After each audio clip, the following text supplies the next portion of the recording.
Assalamualaikum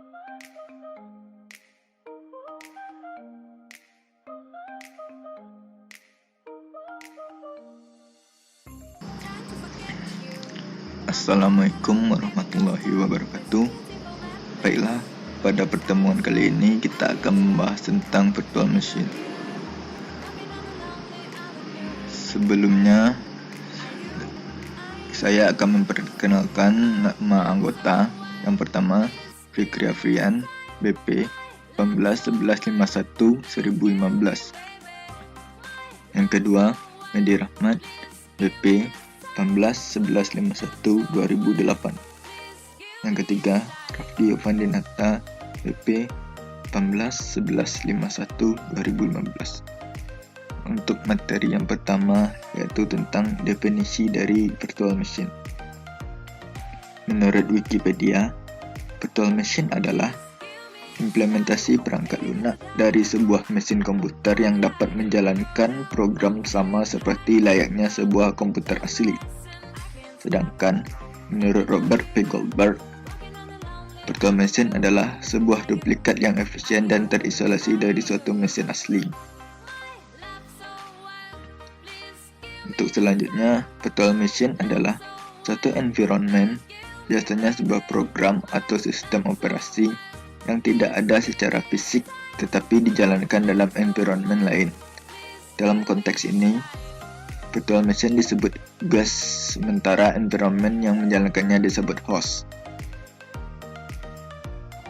Definisi dari virtual machine adalah sebuah mesin yang mempunyai dasar logika yang menggunakan pendekatan lapisan-lapisan atau layers dari sistem komputer. Sehingga sistem komputer dengan tersendiri dibangun atas lapisan-lapisan tersebut, dengan urutan lapisannya mulai dari lapisan terendah sampai lapisan teratas adalah sebagai berikut. Perangkat keras atau semua bagian fisik komputer. Selanjutnya kernel, yaitu program untuk mengontrol disk dan sistem file, multitasking, load balancing, networking, dan security. Dan yang terakhir yaitu sistem program, yaitu program yang membantu general user. Kernel yang berada pada lapisan kedua ini menggunakan instruksi perangkat keras untuk menciptakan seperangkat sistem call yang dapat digunakan oleh komponen-komponen pada level sistem program. Sistem program kemudian dapat menggunakan sistem call dan perangkat keras lainnya seolah-olah pada level yang sama. Meskipun sistem program berada di level tertinggi, namun program aplikasi bisa melihat segala sesuatu pada tingkatan di bawahnya, seakan-akan mereka adalah bagian dari mesin. Pendekatan dengan lapisan-lapisan inilah yang kemudian menjadi kesimpulan logis pada konsep virtual machine. Peran yang diambil seperti menjalankan tugas aplikasi, program, pengelolaan, pengolahan yang sifatnya terselesaikan dengan komputerisasi. Apa yang dibangun oleh mesin virtual turut menyertakan fungsi perangkat yang divirtualisasikan, seperti log, memori, file disk, dan konfigurasi lainnya dibuat dengan rekayasa. Berikut diagram virtual machine.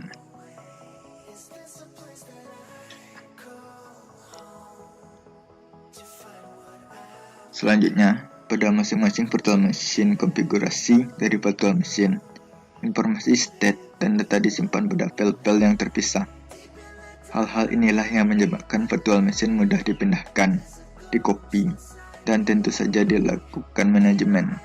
Pada setiap virtual machine memiliki virtual hardware yang akan dilihat sebagai hardware fisik oleh guest operating system dan juga aplikasi. Guest operating system ini adalah sistem operasi yang akan diinstal pada virtual machine. Pada setiap virtual machine memiliki VMware tools yang meningkatkan performance guest OS atau operating system. VMware tools meningkatkan manajemen dari virtual machine dan memberikan kita kendali lebih pada interface. Semua virtual machine memiliki hardware version yang menunjukkan fitur hardware yang didukung oleh virtual machine. Sebuah virtual machine dapat dikonfigurasikan minimal sebuah virtual CPU atau vCPU dan maksimum 128 vCPU. Ketika sebuah CPU akan dijalankan, maka VM kernel akan mengalokasikan resource ke hardware execution syntax atau HEC. HEC atau Hardware Execution Context merupakan kemampuan penjadwalan eksekusi suatu thread yang direlasikan dengan sebuah CPU core atau hyperthread. Hyperthread atau multi-core CPU akan menyediakan dua atau lebih HEC di mana vCPU dapat dijalankan sesuai dengan penjadwalan. Ketika sebuah server fisik digunakan oleh beberapa atau virtual mesin, kita dapat menggunakan RAM pada server fisik itu dengan efektif dan efisien kepada masing-masing virtual machine. Baiklah, selanjutnya akan dijelaskan oleh rekan saya. Selanjutnya, fungsi virtual machine. Yang pertama, untuk menguji sistem operasi. Sistem operasi yang dipilih dan ingin dipasang pada perangkat utama ada baiknya diuji coba dulu untuk mengetahui kompatibelnya dengan perangkat, disk image bekerja atau tidak, dan kecocokan antar muka yang diinginkan. Hal ini sangat cocok untuk uji coba menerapkan sistem operasi yang berbeda. Yang kedua, yaitu mengupdate sistem operasi. Proses update pada sistem operasi komersil lebih tinggi tidak selalu berjalan mulus, walau notif tersebut merupakan rekomendasi dari penyedia sistem. Permasalahan gagal update sering mengakibatkan blue screen, gagal booting, dan lebih parah sistem disk rusak yang menghilangkan seluruh data tersimpan. Oleh karena itu, maka dicoba dahulu pada mesin virtual untuk melihat gambaran kemungkinan terburuk yang terjadi. Yang ketiga, yaitu menguji software dan aplikasi. Software dan aplikasi yang ingin dipasang pada komputer utama ada baiknya diuji coba dahulu agar terhindar dari sesuatu yang jahat seperti virus, malware, ransomware, trojan yang akan merusak sistem komputer utama. Selain itu, dapat mengetahui apa program installer berjalan dengan baik, konfigurasi penyesuaiannya agar siap dan berjalan lancar di komputer utama. Yang keempat, yaitu support virtualisasi komputer server. Virtualisasi server dapat mendukung penyediaan web hosting yang lebih ringan dalam pemanfaatan sumber daya dan murah, mengoptimalkan seluruh fungsi untuk memberikan pemroses yang full, sehingga beban kerja pada komputer dapat terdistribusikan ke sumber jaringan secara merata. Yang kelima, yaitu support virtualisasi desktop. Virtualisasi desktop dipilih oleh beberapa pengguna untuk mengetahui gambaran dari sistem operasi dan aplikasi yang berjalan pada komputer desktop yang dipisahkan dengan komputer fisiknya, di mana akses yang dilakukan dari jarak yang jauh. Yang keenam, yaitu virtual machine untuk virtualisasi jaringan. Mendukung rekayasa jaringan baik secara internal, yaitu menggabungkan beberapa jaringan ke dalam unit virtual ataupun eksternal yang menggunakan perangkat lunak untuk meniru fungsional jaringan fisik. Contohnya adalah VLAN, yaitu virtual LAN yang dapat meningkatkan kecepatan dan kinerja yang lebih baik. Berikutnya, kelebihan dari virtual machine. Virtual machine memiliki pelindungan yang lengkap pada berbagai sistem sumber daya, yaitu dengan meniadakan pembagian sumber daya secara langsung, sehingga tidak ada masalah proteksi dalam VM. Sistem VM adalah kendaraan yang sempurna untuk penelitian dan pengembangan sistem operasi. Dengan VM, jika terdapat suatu perubahan pada suatu bagian dari mesin, maka dijamin tidak akan mengubah komponen lainnya. Berikutnya, memungkinkan untuk mendefinisikan suatu jaringan dari virtual machine. Tiap-tiap bagian mengirim informasi melalui jaringan komunikasi virtual. Sekali lagi, jaringan dimodelkan setelah komunikasi fisik jaringan diimplementasikan pada perangkat lunak. Berikutnya, ini yaitu kekurangan dari virtual machine. Sebagai contoh kesulitan dalam sistem penyimpanannya, andaikan kita memiliki suatu mesin yang memiliki 3 disk drive, namun ingin mendukung 7 virtual machine. Keadaan ini jelas tidak memungkinkan bagi kita untuk dapat mengalokasikan setiap disk drive untuk tiap VM. Karena perangkat lunak untuk mesin virtual sendiri akan membutuhkan ruang disk secara substansial untuk menyediakan memori virtual dan spooling. Solusinya yaitu dengan menyediakan disk virtual atau yang dikenal pula dengan mini disk, di mana ukuran daya penyimpanannya identik dengan ukuran sebenarnya. Dengan demikian, pendekatan virtual machine juga menyediakan sebuah antarmuka yang identik dengan perangkat keras yang mendasari. Selanjutnya, contoh dari VM, yaitu VirtualBox, VMware, Virtual PC. Yang di sini kami akan mengambil contohnya yaitu VirtualBox. VirtualBox atau yang lebih dikenal sebagai Oracle VM VirtualBox adalah sebuah virtual machine open source untuk sistem komputer 32 bit yang tersedia secara gratis dan komersial. Saat ini, perangkat lunak VirtualBox dikembangkan oleh Oracle Corporation. VirtualBox yang dirilis secara gratis berada di bawah reproduksi GPL version 2. Untuk komponen tambahannya sedia di bawah ketentuan lisensi Valve. VirtualBox dapat diinstal dalam beberapa host sistem operasi termasuk pada Linux, Mac OS, Windows, Solaris, dan OpenSolaris. Untuk mengetahui sebagian besar contoh sistem operasi komputer dan penjelasannya seperti host OS VirtualBox dan yang lainnya. Perangkat lunak ini mendukung pembuatan manajemen dari guest virtual machine dan turunan dari Windows, Linux, BSD, OS/2, Solaris, Haiku, OS x86, dan lainnya. Untuk Apple hanya tersedia virtualisasi terbatas pada guest Mac OS perangkat kerasnya. Perangkat lunak VirtualBox dapat mengizinkan penggunanya untuk menjalankan sebuah sistem operasi di dalam sistem operasi lainnya, entah itu Windows, Linux, maupun sistem operasi yang lain dapat dijalani melalui VirtualBox. Sebagai contoh, apabila kita ingin membuat sistem operasi lainnya pada Windows X dikarenakan kelebihan dan kekurangan Windows X, kita dapat menggunakan VirtualBox untuk melakukan hal tersebut.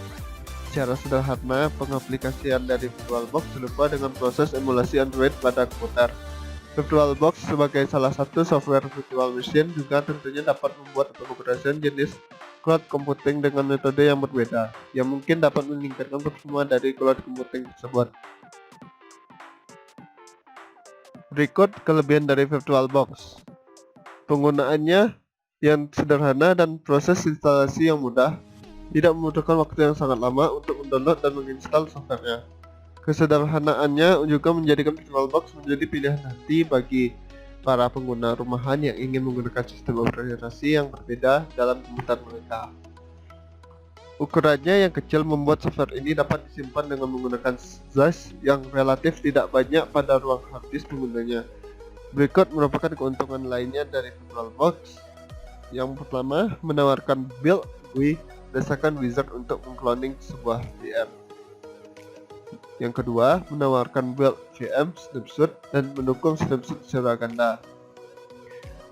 Yang ketiga, mendukung berbagai penggambaran image disk. Yang keempat, mendukung virtual monitor ganda bagi guest dari VM. Yang kelima, dapat diinstal sistem operasi OS X, Windows 7, Windows 2008 Server, Solaris, OpenSolaris, FreeBSD. Yang keenam, upgrade versi minor yang ada lebih sering dilakukan. Yang ketujuh, tampilan built-in command line yang lebih komprehensif untuk membuat dan menjalankan VM. Contohnya VBox Manage. Dan berikutnya kekurangan dari VirtualBox. Bila dibandingkan dengan Windows Virtual PC dan VMware Workstation, VirtualBox tidaklah muncul dengan banyak fitur yang berbeda-beda secara signifikan. Meskipun fitur-fitur yang ada pada VirtualBox sudah cukup bagi para pengguna biasa untuk menjalankan softwarenya. Kadang beberapa pengguna dari VirtualBox membutuhkan penggunaan fitur yang lebih banyak lagi untuk bisa menjalankan berbagai variasi tugas yang lebih kompleks. Dan ada juga beberapa kekurangan dari VirtualBox tersebut, yaitu yang pertama, selain kekurangan yang sudah disebutkan, jika Anda menggunakan VirtualBox, terdapat juga kekurangan dalam hal keamanannya. Ketika Anda membuka channel komunikasi, jika sambungan yang ada tidak aman, pihak yang tidak bertanggung jawab dapat menyalahgunakan akses tersebut. Pada situasi tertentu, penggunaan sebuah virtual machine untuk memuat sistem operasi atau aplikasi yang tidak terpercaya. Tambahan gas dapat memberikan masalah yang baru dikarenakan munculnya risiko-risiko negatif yang dapat terjadi. Yang kedua, terdapatnya lebih banyak kode di dalam pemuat keamanannya. Begitu pula risiko terjadinya bug yang dapat memasukkan kode baru ke dalam virtual machine, dan tentunya dapat mempengaruhi kinerja hostnya. Yang ketiga, yaitu fitur tambahan yang tersedia mungkin dapat meningkatkan efisiensi penggunaan VirtualBox.